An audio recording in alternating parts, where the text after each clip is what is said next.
Assalamualaikum warahmatullahi wabarakatuh. So we're going to explain someone else's journal about a pragmatics analysis of speech act in thor movie. Let's get started. One is introduction. Language is an essential tool for human communication used in various forms spoken, written, or signed. One way people use language is through speech acts, which are utterances that perform actions like promising, apologizing, ordering, or asking. And this study focuses on speech acts as discussed in pragmatics, particularly using Surley's theory, which classifies speech acts into five types. The first one is representative. It's a statements that express beliefs. For example, I believe it's true. And then there's directive.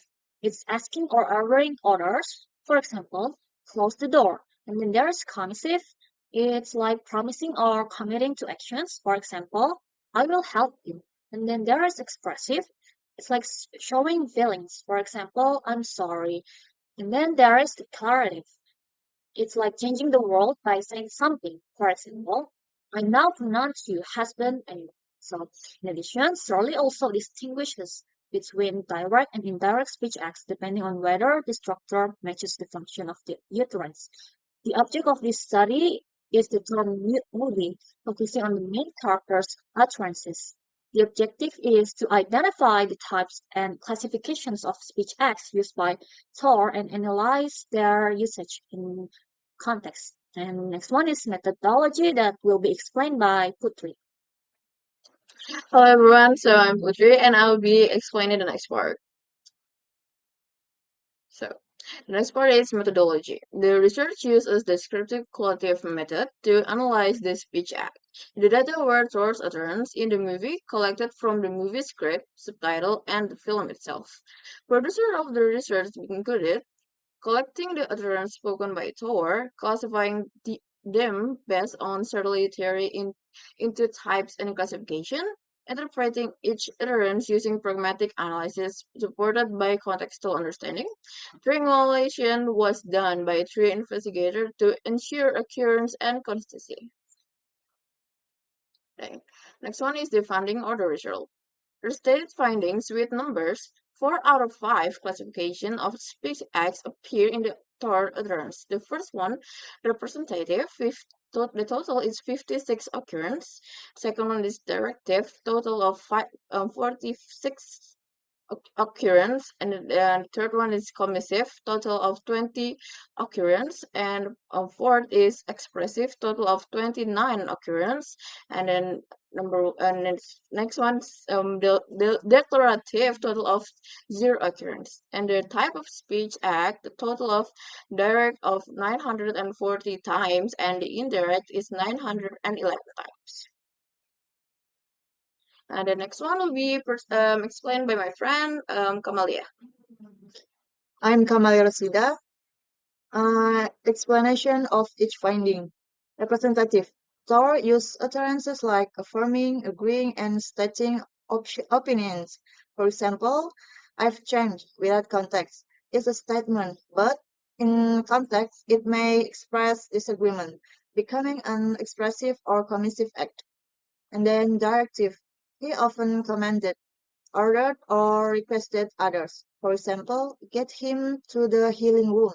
Clearly shows Thor's authority, classifying it as a directive speech act. And then commissive. Thor made promises or planned actions, such as, I promise to return, showing commitment to future actions. And next, expressive. This include apologizing, thanking, or showing emotion. Thor says things like "I'm sorry" or expresses like regret, which reflect his feelings. And then direct speech acts. When Thor's sentence form match its function, for example, a command using imperative form like "go away," it is a direct act. For the last, indirect speech acts. When the structure and function differ, for example, can you open the door? Form of a question, function of a request. It becomes indirect. And for the next slide will be explained by Adriansyah. Okay, hello everyone. I'm Adriansyah. For the next is discussions. Okay, the research findings show strong consistency with serialist theory.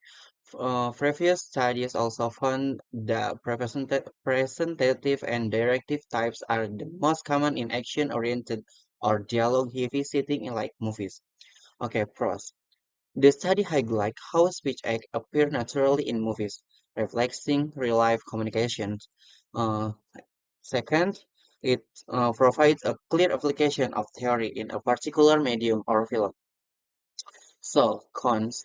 The first is the study did not explore declarative speech act, possibly due to their rare use in casual setting or by non-auditory figures. Second, unlike some previous studies which include multiple characters, in this one focus only on the one character, which may limit variety in data.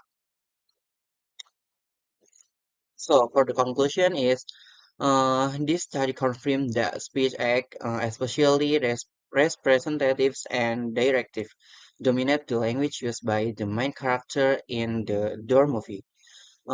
This aligns with his role as a direct action-oriented leader. Only four out of five classification of speech acts were found. Declarative speech act did not appear, likely because such as act require formal auditory or institutional settings. For type, direct speech act were far more common, 140 than indirect ones or 11, showing Thor straightforward communication style. This research saw how language in film reflect real life interactions, and understanding speech can help viewer better grasp a character intention and movie dialogue meaningful. Okay, that's for us. Thank you very much. Wassalamualaikum warahmatullahi wabarakatuh.